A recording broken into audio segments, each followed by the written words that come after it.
အားလုံးပဲမင်္ဂလာပါစကောင်းကျွန်တော်မှာပြန်နေကြိုဆိုပါရစေဒီနေ့မှာတော့ကျွန်တော် Skyward TV တွေမှာ top up မှုဝင်တဲ့ပြဿနာကိုဖြေရှင်းရမယ့်နည်းလမ်းလေးတွေကိုပြောပြပေးသွားမှာဖြစ်ပါတယ်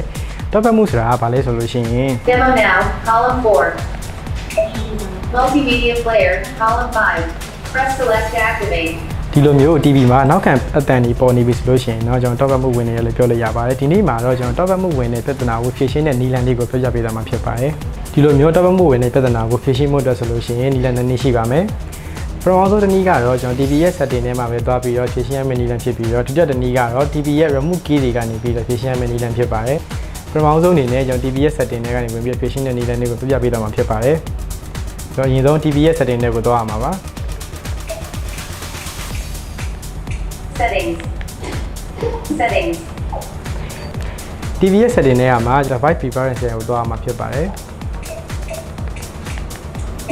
ခုဆိုလို့ရှိရင်တော့ device preference ကိုရောက်တာဖြစ်ပါတယ်အဲ့မှာကျွန်တော်အောက်ဆုံး display ချလိုက်လို့ရှိရင်ဒီ accessibility တွေကိုသွားပေးရမှာဖြစ်ပါတယ်အဲ့မှာကျွန်တော် top back ဆိုတဲ့နေရာလေးကိုသွားပေးရမှာပါဒါဆိုလို့ရှိရင်တော့ကျွန်တော်ဒီ top back လေးကို on နေရာလေးကိုတစ်ချက်ပိတ်ပြီးလိုက်လို့ရှိရင် Stop back off. top back ကပိတ်သွားပြီဖြစ်ပါတယ်ဒါကတော့ကျွန်တော် TV ရဲ့ setting ထဲကနေဝင်ပြီးတော့ဖြည့်ရှင်းတဲ့နည်းလမ်းဖြစ်ပါတယ်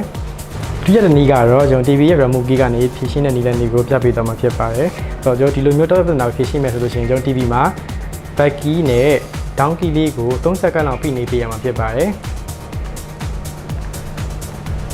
Stop back off. ဒါဆိုလို့ရှိရင်ကျွန်တော် top back က off သွားပြီဖြစ်ပါတယ်ဒီဗီဒီယိုလေးကိုကြည့်ရှုပြီးတော့ Skyward TV တွေမှာ top up မှုဝင်တဲ့ပြဿနာကိုဘယ်လိုဖြေရှင်းရမလဲဆိုတဲ့နည်းလမ်းလေးကိုအားလုံးပဲသိရှိသွားကြလိမ့်မယ်လို့မျှော်လင့်ပါတယ် Skyward product နဲ့ပတ်သက်တဲ့နည်းပညာအကြောင်းအရာတွေကိုနောက်ထပ်အများကြီးပိုပြီးသိရှိလို့ရဆိုလို့ရှိရင်တော့ကျွန်တော်ရဲ့ page လေးကို like and follow လုပ်ခဲ့ဖို့အတွက်အကြံပြုပါရစေဗီဒီယိုကိုဆုံးကြည့်ရှုပြီးတဲ့အတွက်လည်းအားလုံးကိုကျေးဇူးအများကြီးတင်ပါတယ်